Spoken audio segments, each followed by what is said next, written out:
All right, I'll let you interview a real artist. Speaking of art, dude, thank you so much for your time, Tom. It was an honor. I am obsessed with your work. I really appreciate it. Thank you, guys. You rock. Thank you for showing up. Press the button for the charity thing, please. What's $1? Don't buy my comic next week. Get it in the trade and spend $4 for Heroes Initiative. Do that. Or $5. Sorry, it's so expensive. That's a selfless see you, Tom. Nice seeing you. Take care. Yeah, you too. See you soon, I hope. How we doing, man? I'm good. Let me just grab my beer. Oh, yeah. Oh, I'm jealous. It's 10 a.m. here. I'd be judged a lot harshly. Do you know, I was just going to say, Coy, are you in Los Angeles? Where are you? Yeah, I'm in the thick of it, man. I'm like right next to Capitol Records. I'm in LA. Wow.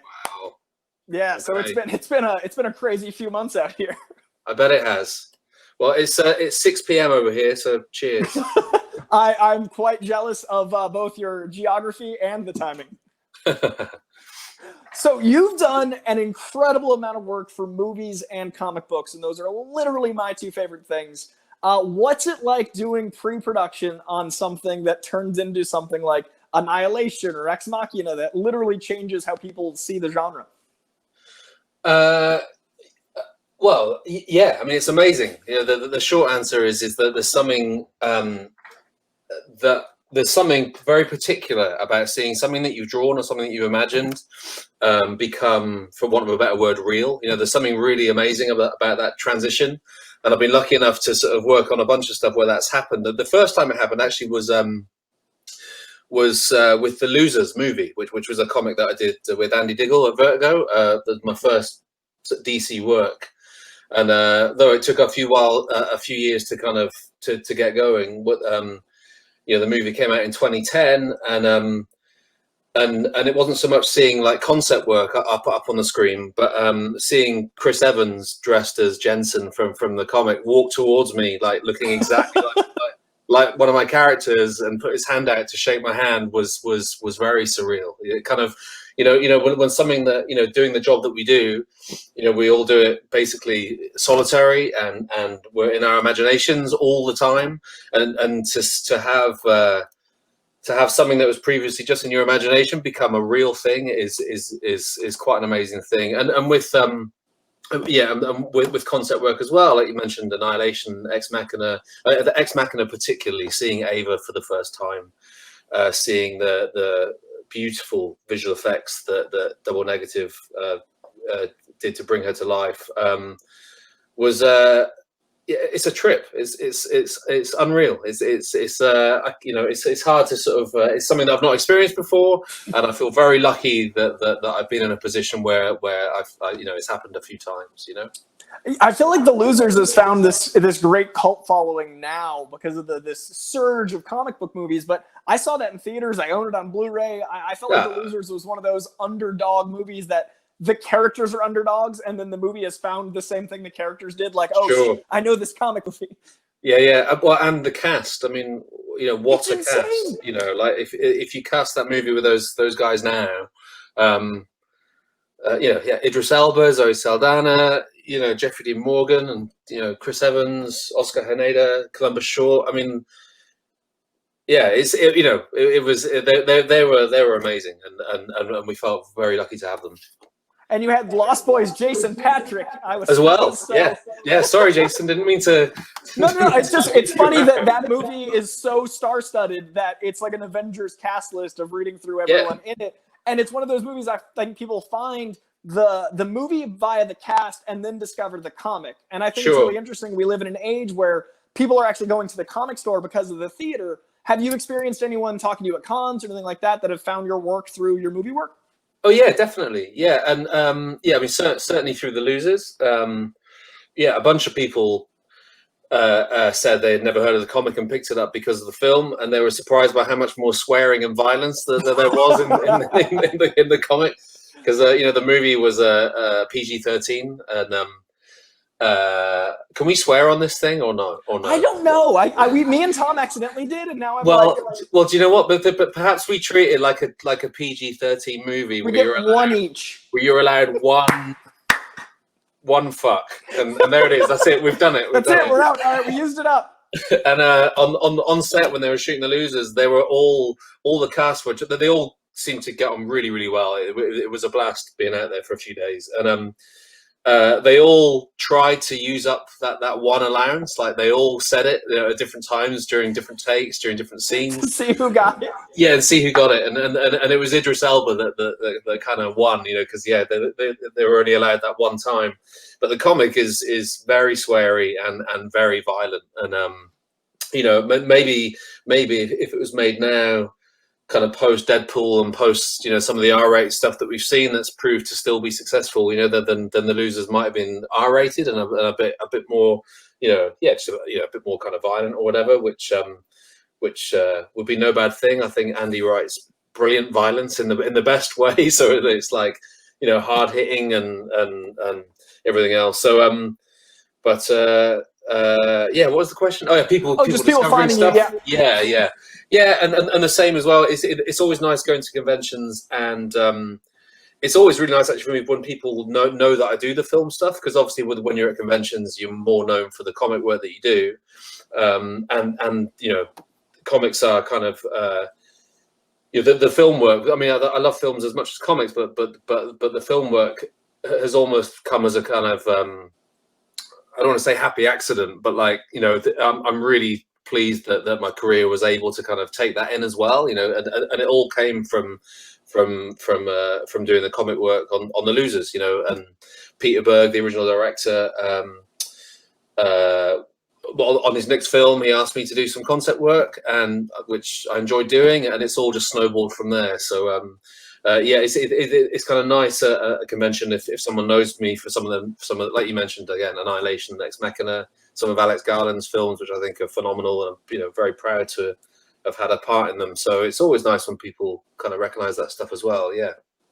I always love seeing, especially comic creators, because I find it's for whatever reason, it's stayed this underdog medium, like always chasing Sure. Even when the comic movies are huge, it's like, got to be careful of comics in print. So seeing that crossover, I feel like only benefits everyone, because it kind of brings people from one to the other. And your work on Dredd, I find like the Dredd movie resurgence kind of brought people back to the Dredd comic. And as an indie comic, it's always good to get eyeballs on it.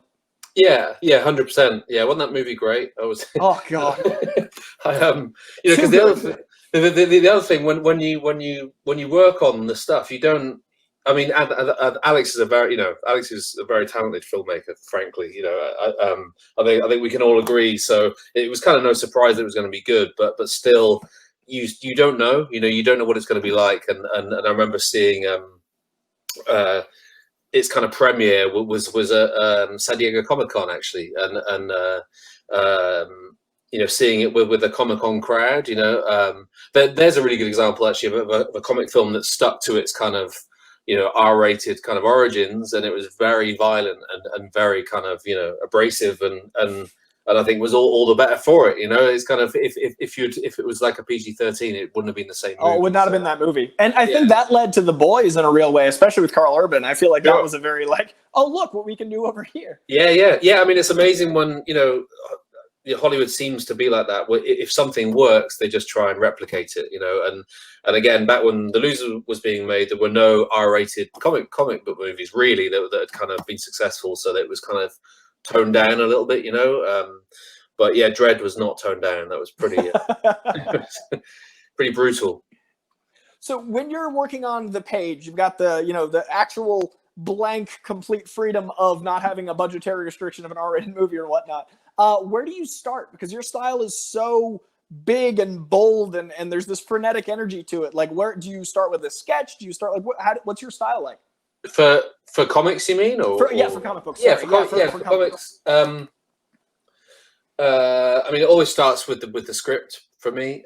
So I'll everything starts with obviously with a script, but I'll read the script and just do little thumbnails, little layouts, little other ideas. I tend to think the page as a whole rather than just individual panels. I really enjoy laying out pages and kind of moving the eye around and pushing the reader at different speeds through different pages. There's little tricks you can do with panels where you can affect that kind of thing. And then really sort of in a way, once I've done the layouts, part of me is feeling like the job's done, because I've kind of translated the written word into visuals, and now I've still got to draw the thing. So like, you know, so you're drawing comics is you know, there is that element to it where you've just got to put the time in and the work in to kind of just, you know, render the stuff, you know. So but yeah, it starts with a sketch and trying to get as much life into it as I can. You know, that's one of my, you know, that's what I like in other people's work, and that's what I try to bring to my own work. Yeah, you know, really just trying to capture some kind of spark, some kind of, you know, whether it's an idea from the script or some kind of layout or composition that's interesting, just to kind of get you a bit of you know, a bit of juice, you know, to kind of draw the thing. So that's what I aim for. As an artist, seeing your work out in public, what's it like going from the memory of when you first conceived it to seeing it actualized, like in material, kind of like the Chris Evans moment? What's it like to see your art like on shirts and things? Yeah, well, to begin with, it must be different for different people, but I find that for a few years I'm a little bit too close to it, so I can't really be objective about it. But then, you know, 10 years down the line, you know, I might see something and go, yeah, that I drew that, kind of, you know, and it's just slightly surreal, you know. It's you know, going right back to when I first started. Being from the UK, we had the comic 2000 AD, which is what Judge Dredd is from, and that's what I grew up reading. And the first time that I was published in 2000 AD, it was just like a Dredd pinup, just like a one-page kind of pinup. But I sort of knew I knew when it was coming out. I knew the publication date, and I knew that it would be in my newsagents. And this was like 1995, so 25 years ago, and you know, the moment of kind of, I can remember it was like a sort of sunny summer's day, and I got on my BMX and kind of like went down the hill. We had these like long hills down to where the newsagents was, and there was like a warm breeze. And I mean, you're from LA, so you have warm breezes all the time, but in the UK they're quite rare. And I was just kind of cruising down these hills with this warm sun breeze, knowing that at the bottom of the hill would be like 2000 AD, which was, I grew up as would have been my dream job to do 2000 AD in Judge Dredd, and knowing that I would be able to walk into my regular newsagents and pick up the magazine, and my drawing would be inside is you know, is amazing. You know, it was, you know, really amazing, and it you know, as the more years you put in, you know, it can, some days are more like work. You know, you're not always yes, you've got to put the work in, but I really try not to forget how lucky I am to be doing this and doing it for a living, and yeah, it's awesome. Yeah, it's such a picturesque first memory. That's amazing. And that's what you want out of, like, when you're an artist, you've battled for 20 years for the one moment of that, and then it starts, and I can't imagine, like, I realized I was going through my stuff, and one of my favorite pieces of yours is this Insanity, man. And wow. Thanks, like, Coy. To have that in a shirt form, like, that's so cool. In a shirt form, on socks, ties, bathing suits, underwear, hats, blazers, blankets. Yeah, that image is probably going to be on my gravestone when I die. I think, you know, here lies this guy that did this. You'll be like Prince. You'll have a symbol, and it's the Joker. Yeah. And I had no idea that cover would be, you know, what it is. Well, when I did it, I thought it was okay. But I mean, I've told this story a few times before. But I genuinely, I sent it to a few friends to kind of, you know, because I wondered whether it was a bit boring, like it was just his head. You know, there was no interesting composition really. And yeah, sent it to my good friend Lee Garbett, who I shared a studio with shortly after. But I sent it to him. I said, you know, is this okay? Should I try and crop in a bit, make it more interesting? And he was just like, "You're fine. You know, you're fine." And sure enough, you know, that cover is kind of maybe what I'm most synonymous with in lots of ways. You know, it's such a striking graphic, and it shows a certain flavor of insanity. I think the Joker is you know, always dabbling in. And it's so hard to have a story with one image that tells everything. And I find your work, especially with the narrative structure of how you're describing the speed and everything going through, plus your covers, like, you're able to tell a lot more story per panel than a lot of artists, I find. Do you think that came from working on indies first, where you had, like, this has to happen right now? I mean, thanks first. If that's the case, that's an interesting question, because I do wonder whether 2000 AD all the stories were 5 or 6 pages each week. Yeah. So rather than 22 pages or 24 or 20 as it is now, 2000 AD stories packed an awful lot into 5 or 6 pages. And I can remember, for example, when I did a little arc on Savage Wolverine for Marvel a few years ago, and I was talking to my editor Janine on the phone, and I started to explain to her what was going to happen in the story, and I was sort of explaining away, and she was like, "Jock, remember we only have 3 issues," and I was like, "Janine, that's issue 1." Like, like 2000 AD, it really taught Hope. I think maybe taught you to kind of maybe what you're talking about. This sort of, it's taught you to kind of try and pack a lot in if you can. And now, actually, I'd say that I'm not so much like that, and I actually really like the longer form and allowing scenes to breathe a little bit more. But growing up reading 2000 AD, you sort of had to get to the point, fairly quickly, and that I think maybe teaches you, storytelling wise, to be quite direct and quite careful and particular, maybe about what you're choosing to show, so maybe it's that, but like you say, from being from the sort of from those roots, that maybe it affects the way that I do. I mean, it must affect the way that I do it now. So, I had a really interesting conversation with the Russo brothers who directed the in-game Infinity War. And they started with Community, which is a high comedy, like high concept comedy, and they were saying that comedy informed their action directing style more than anything because of the amount they had to put in a frame. So ever since that conversation, I've looked at comic frames, especially from indie artists, wondering if you're saving budget, so to speak, and saving the amount of frames you get. So I've wondered, like, indie sensibilities, if that translates to blockbusters in a different way, even with comic artists. Yeah, well, that's really interesting to hear that, because I'd say that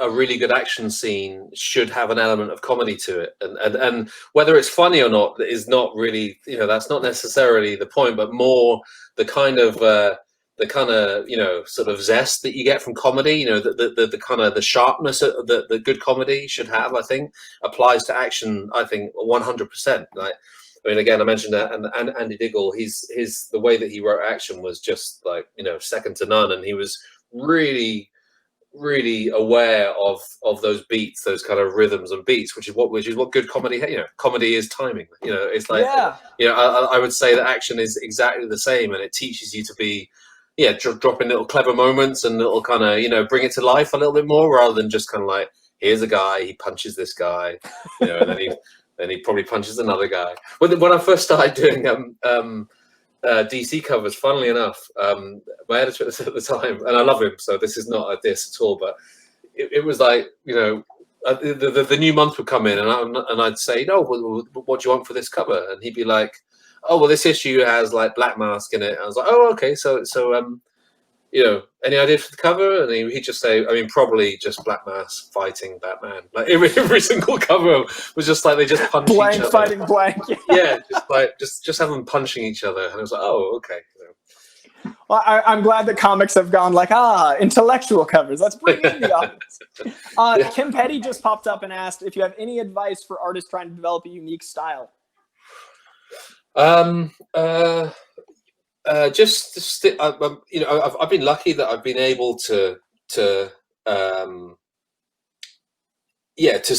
of, people say, how do I develop my style? And I've said this before, sort of, it's not really a conscious, deliberate thing, but nonetheless, if you're specifically asking that, I'd say just to stick to what you like, what you would like to see, because really that's the only barometer any of us have, is kind of, what we're into, what we think would look cool, what we think is strong, whatever it is, and kind of stick to your guns. Learn the the building blocks that we all need, like learning to draw good anatomy, good scene blocking, storytelling, all those things that obviously you need to have skills in. But one of the brilliant things about comics is it does give you room to have a little bit, bring a bit of your own kind of take on things to the work. And my advice is just to stick at it, and persistence. Just stick at what you love, and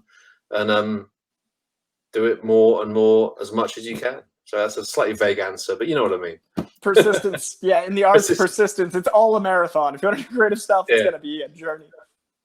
Another question I saw earlier was from, I think the last name was Keown, saying with quarantine and everything in Scotland, have you been doing more commissions? No, I mean, luckily, the work I'm doing at the moment is for the next kind of, none of it comes out until 2021 at the earliest. So I've just been business as usual like that, but I know a lot of people have been affected, way worse than I have. So I feel very lucky. Actually, I've been busier than ever in lots of ways, which is kind of weirder because, I'd almost rather with lockdown that I was a bit quieter, but I'm still kind of super busy and then not being able to go out, and just sort of stuck in our home, which, again, it's fine. But I've just been, my day-to-day hasn't changed that much. At the very beginning of lockdown, I felt a bit smug. I was just like, everyone, guys, I do this all the time. My job's fine. this is but like my life is lockdown. Like, who knew? But my entire life is pretty much lockdown. But now, a few months down the line, I think we're all ready to kind of, go out into the world a little bit more. The refilling the cup isn't happening, man. Like seeing a pint and knowing I can't go to the pub to get one is definitely like psychological warfare. Yeah, with there's the pubs and bars have started opening, and where I live, actually, I'm not in Scotland anymore. I live in the southwest of England, and it's fairly quiet. And I've been to a couple of pubs now where we can sit in the beer garden and have a pint with a friend, and it's thank goodness. Yeah, it's been a long time. Yeah, March was not recently. Andre Paul asks, "What's up, Jock? By the way, big fan. I have a question. What does it feel like collaborating with Scott Snyder?" Thanks, Andre. Scott's great. I mean, he's very open to collaboration. Always on the phone, chatting through ideas. But at the end of the day, when the scripts come in, they're fantastic. And I mean, what more could you want, really? Worked with Scott for 10 years now, and I will always work with him.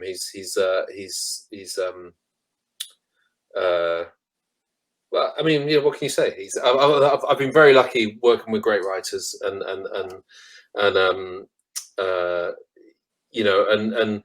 one of the things that for me that works is really, Scott's a friend first and foremost. We do work together, but we're friends, and same with Andy Diggle, and for me, I sort of like that close collaboration element where it's almost like you're aware of the kind of characters and the kind of stories that you're doing, but when it comes down to it, it's just almost like two friends just coming up with something together, and it was the same with Alex Garland as well on Ex Machina and Annihilation and Dread. It felt very low key, and that suits me. I really like that about this kind of work where it's just two people, sort of shooting the shit together and trying to come up with something cool, and then it goes out into the world, like you were talking about earlier with Coy. Then you see it in various forms, and it's kind of like, oh, no way, this is, going to conventions is always, it gives you a sense of kind of what again, I'm in my little room in southwest England, just come in every day and do what I do, but it's kind of, it's amazing seeing it out in the world and seeing people that enjoy it and everything. It's a really cool thing, but yeah, Scott's fantastic, and we have much more planned together, which I'm looking forward to. That's exciting. I love you guys working together. I think Scott's a genius. I love your work there. That's a great, like, his psychological warfare with his characters, with your aggressive, like, kinetic art is exactly how I think that. Yes. Thanks, Coy. Yeah, I mean, he's I think first and foremost, he's a horror writer. Really, his stuff always has that kind of edge to it, which is a joy to draw, and fits perfectly. Yeah, we seem to kind of, I think lots of again, one of the great things about comics when a writer and artist kind of, there's a dynamic between them that you couldn't have with either one.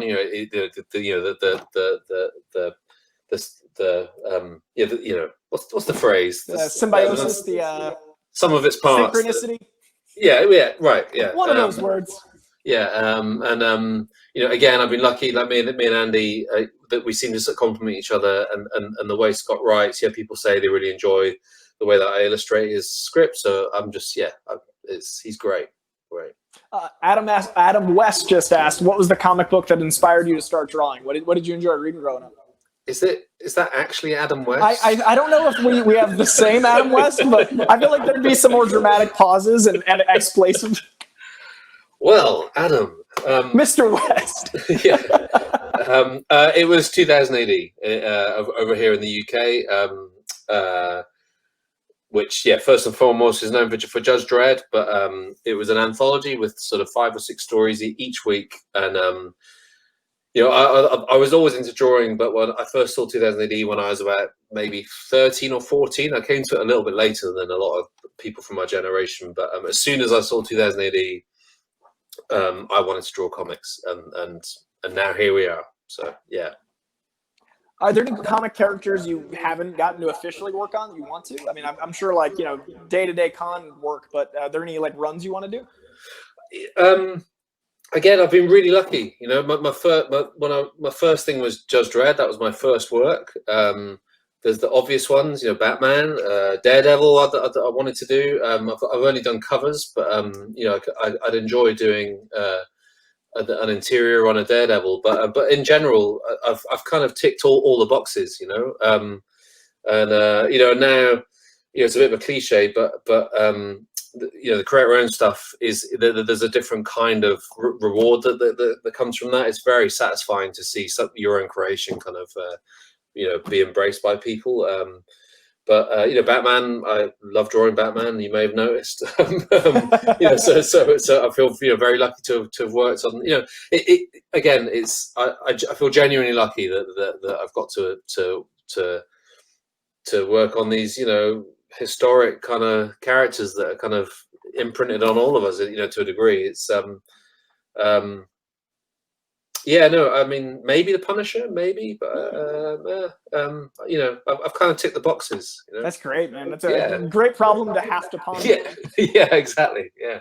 So with this next chunk of time you've already got carved out with the work you're doing at home, is there anything you can talk about? Is there anything you want to tease about the stuff you've been working on for you?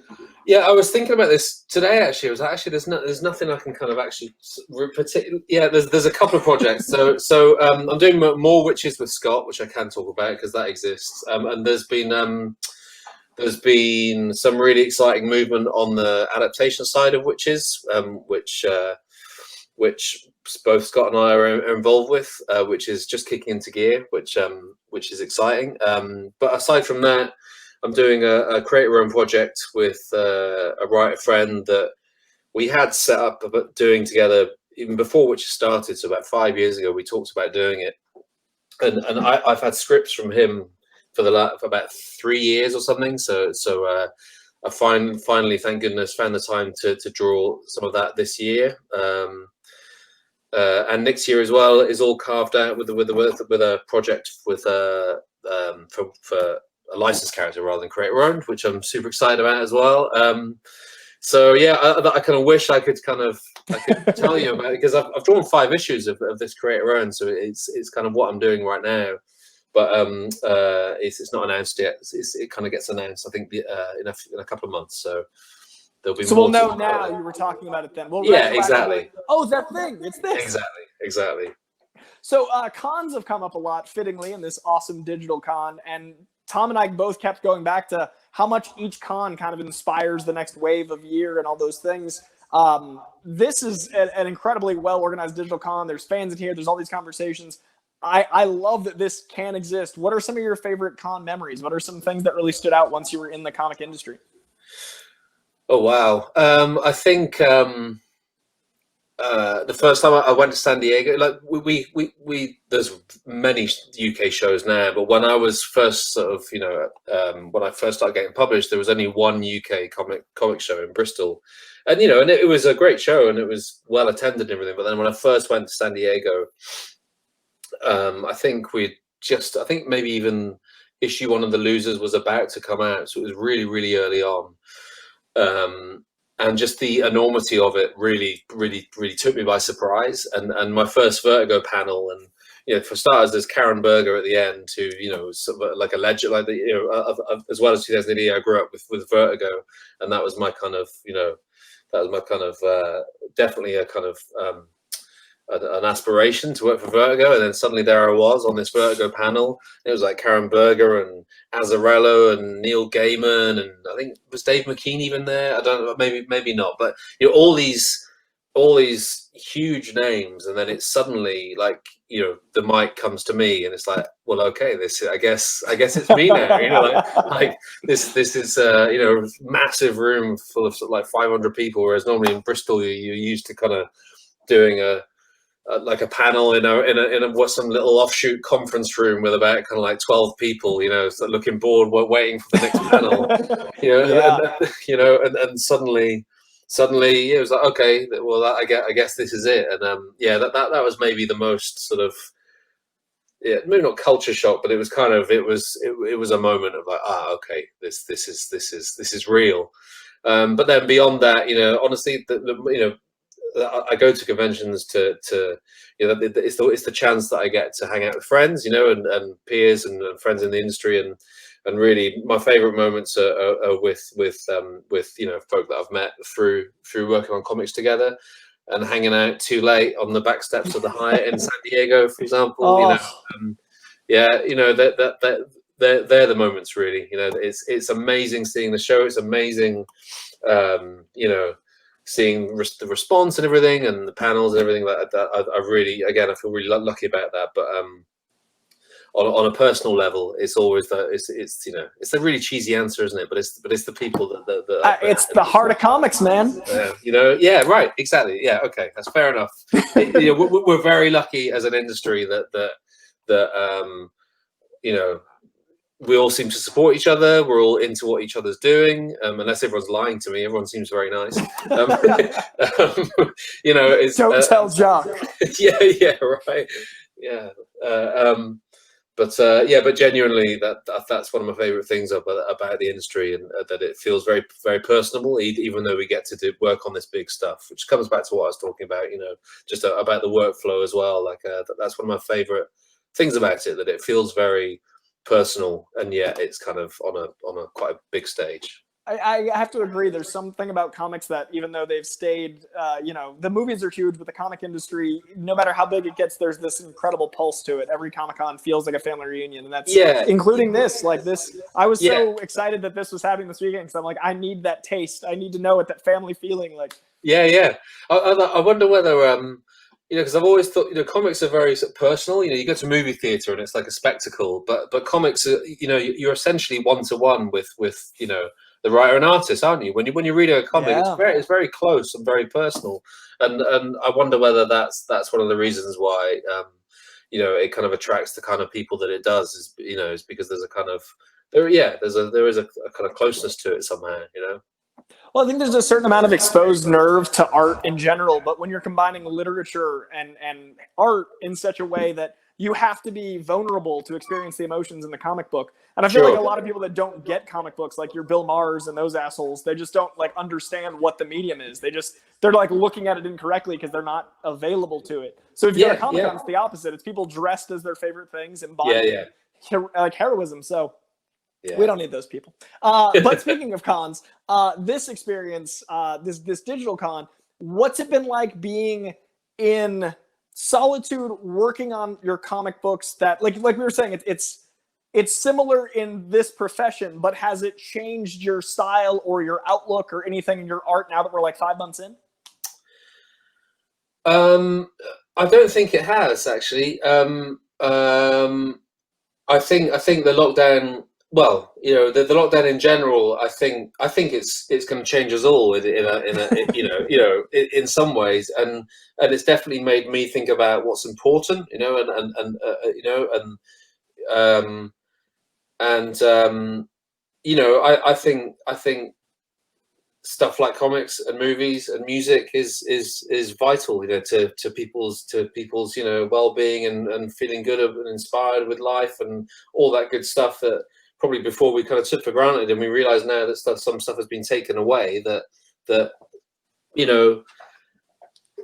things are a little bit more. I don't want to get too heavy, but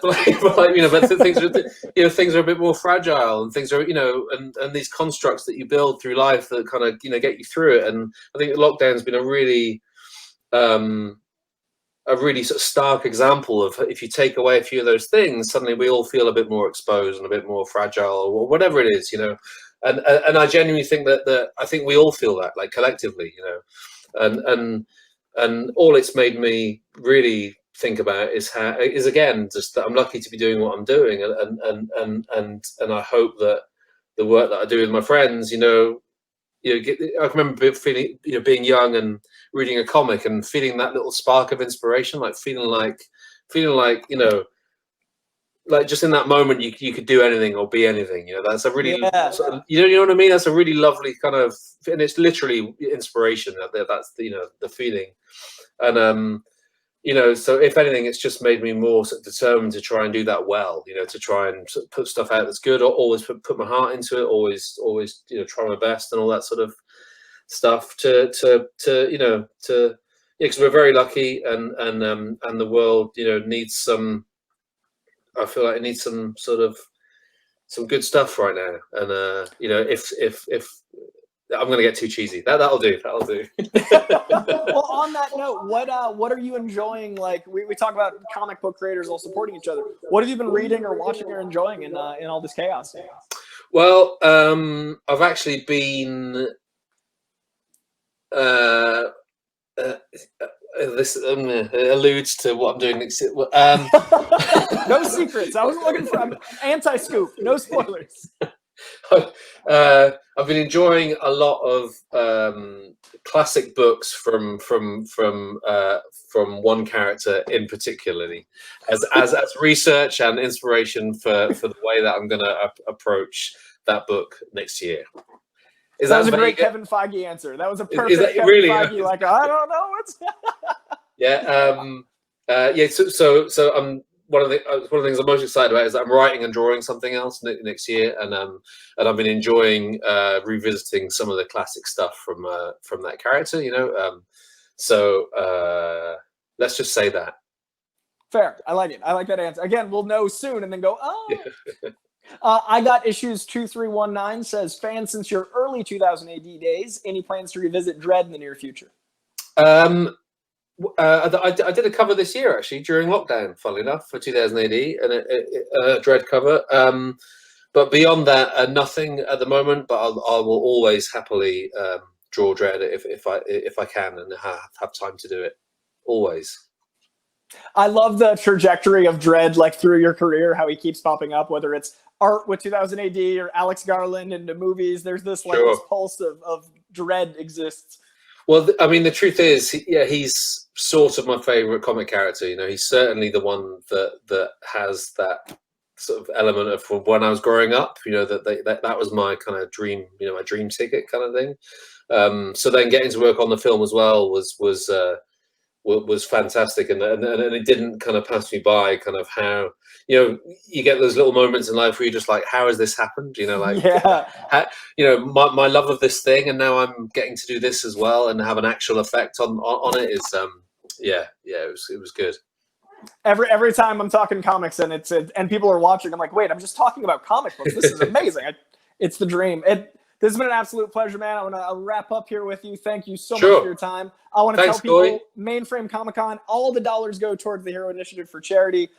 Jock, thanks so much for being here. Dude, your art, stunning. I truly love your work, man. I appreciate it. Coy, you're very kind. Yeah, please, thanks for tuning in, and please donate if you can to the charity. Everything helps. So, thanks very much. And thanks, Coy. That's been great. I'll see you in the steps of the Hyatt one year. We'll find that. Yeah, that sounds good. Let's do that.